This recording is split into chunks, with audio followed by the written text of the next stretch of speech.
What's up, everybody? We're here for the recap of WWE Backlash from France. Very exciting PLE. A lot of great surprises. Some very good matches. So let's get to the ins and out of it. So let's hit the intro and get into it. Yeah, it's our time to shine. Show that's the kind of state of mind you gotta combine with hard work and time. You gotta climb to the top. Don't let yourself drop till your heart stops. Let this beat rock. Got a new clock and a new stock for this new rock. Just let your mind loose from the new stock. Drunk off the goose, thinking that I'm too pop. Getting caught with a few thoughts cause I'm too lost. Let me break it all down for you. I ain't never giving up. Alright, first off, the first match tonight, which was probably the highlight of the night in my opinion. Bloodline versus Kevin Owens, Randy Orton. The consensus was that Jacob Fatu was going to interfere and cost Randy and Kevin the match. We kind of got that, but it wasn't Jacob Fatu. It was Tonga Loa. I was super excited because ever since I seen Tama Tonga jump in, all I could think about is Guerrillas of Destiny and the Usos in a tag match. If you don't think that's a dream match, you don't know wrestling. I'm sorry. Everybody's online showing bad clips of Tonga Loa and Tama Tonga. Guess what? Every wrestler has those type of clips. So shut up. You're an idiot. Go away with it. I am super psyched for this. I am looking forward to the Usos and the Guerrillas of Destiny. God. Give it all to me. As far as the match goes, it was really fun, really exciting match. They had a brawl to begin it up. To have Nick Aldis come out and make it no DQ. Some great spots. I loved it when Tama Tonga threw the giant prime bottle. I believe it was at Kevin's head. So that was great. Awesome there. Great spot where Solo's about to do the Samoan spike on the announce table to Randy Orton where he reverses it into an RKO. That's great.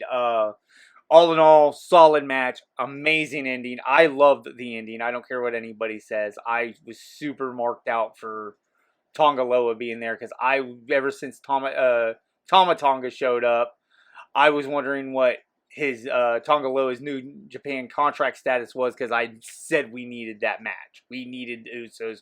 We needed Guerrillas of Destiny. Hopefully we get it. The next match for the WWE Women's Championship, Bayley defends against Naomi, Tiffany Stratton. Kind of figured they weren't going to take the title off Bayley, which they didn't. All in all, good match. Really strong showing for Tiffany. Really, anything I seen, didn't see any real huge faults in it. Pretty much a little by the books for a triple threat. Nice little roll up for Bayley to get the win over Naomi in the end. Keeps Tiffany looking strong, and looks like a fluky type of pin to not hurt Naomi. All in all, very solid match, very good match. I liked it. Next up for the World Heavyweight title, we had Damian Priest defending against main event Jey Uso. Yeet! But again, another one of these matches where I didn't expect the title change. It would not only diminish Damian Priest taking the title away from him in just less than a month. It would also hurt the Money in the Bank contract more than him not unsuccessfully cashing it in, because it would just seem like, oh, it was a fluke. He should have never had it, which is not the case at all. Damian Priest was totally worth every bit of it, of having that and waiting to cash in there. It showed a little splintering there within Judgment Day because they had JD McDonough and Finn Balor getting involved when Priest told him not to. So that's going to be fun to see where they go from there. Maybe, I don't know, they have Damian go off, start to be a face, and have a little splinter, kind of like a little splinter faction again, like they're doing with the Bloodline with the Judgment Day. Maybe have Liv running it, taking over Rhea's spot, and maybe they find someone to take over for Damian, having a new style of Judgment Day, which would be really interesting to have. Seemingly those are the two of the three original members of it actually being a legit group, not just like a tag team or something like that. You know, the original three, Edge, Damian, Rhea, them being kicked out of the Judgment Day would, you know, be a very interesting dynamic. And then we got for the women's tag team titles, Bianca Belair, Jade Cargill going up against the Kabuki Warriors, Asuka and Kairi Sane. It was an okay match. You know, it wasn't very clean. Jade's offensive moves still look great. That was never a knock on her. She needs to actually, you know, learn how to take a bump. Just learn how to sell. And, you know, they just can't have her be monster all the time. She has to, you know, learn to get knocked down so she can build back up and make the comeback. You know, that's what even a heel needs to do that. But her apparently being babyface, she needs to be held down and be able to make that comeback to catch the reaction with the crowd. As far as the crowd goes, Lyon France was it amazing, but you know, most the Europeans and overseas crowds are, because everyone's like, why can't American crowds be like that? Because American crowds are spoiled. We get this every week, multiple times. We feel entitled. I hate to say it, but we do. We feel entitled with it. And, you know, European crowds and overseas crowds in general, this is special to them. They never get to see this.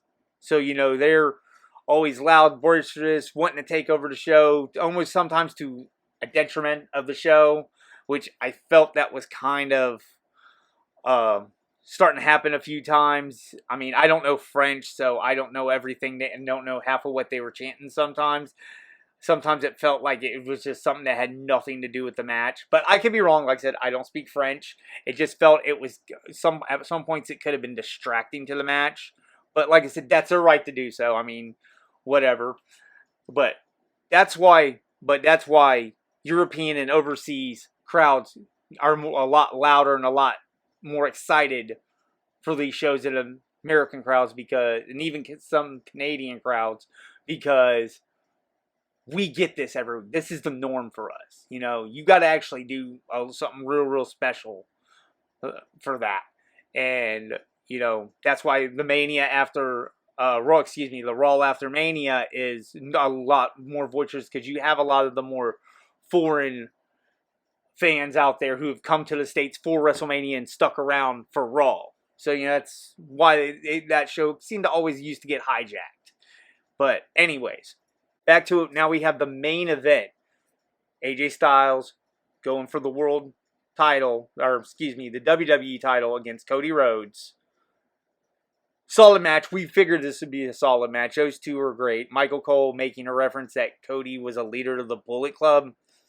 No, he was never a leader of the Bullet Club. Kenny was always the leader of the Bullet Club when Cody was in there. He tried to be a leader, but it just didn't work out. No. But anyways, some good. It was a solid match. I mean, but by that time, I think, I know I was a little burned out. You know, I think they kind of blew out they blew out my biggest pop at the beginning of it with Tongaloa, but not too you know, it wasn't a bad match, not at all. Wasn't expecting it to be a bad match. Really good match. Cody retains off of I guess you call it super Cody cutter off the top rope. Really cool move. But yeah, all in all, that's Backlash from France. Tell me what you think. Like, share, subscribe, hit the notification button. Leave a comment down below. What was your favorite parts of the PLE of Backlash? Do you agree with what happened? Do you disagree with that happened? Where do you think this goes on? Where do you think Jacob Fatu aligns when he does show up? Is he going to align with the new bloodline? Or perhaps does he align with the Usos and Roman Reigns? It could be a twist right there. That's why they have Tongaloa and not Jacob Fatu. Let me know. I'd love to hear from you. And as always, thanks for watching. We'll see you again. Watch out, 'cause I'm here now and I'm staying.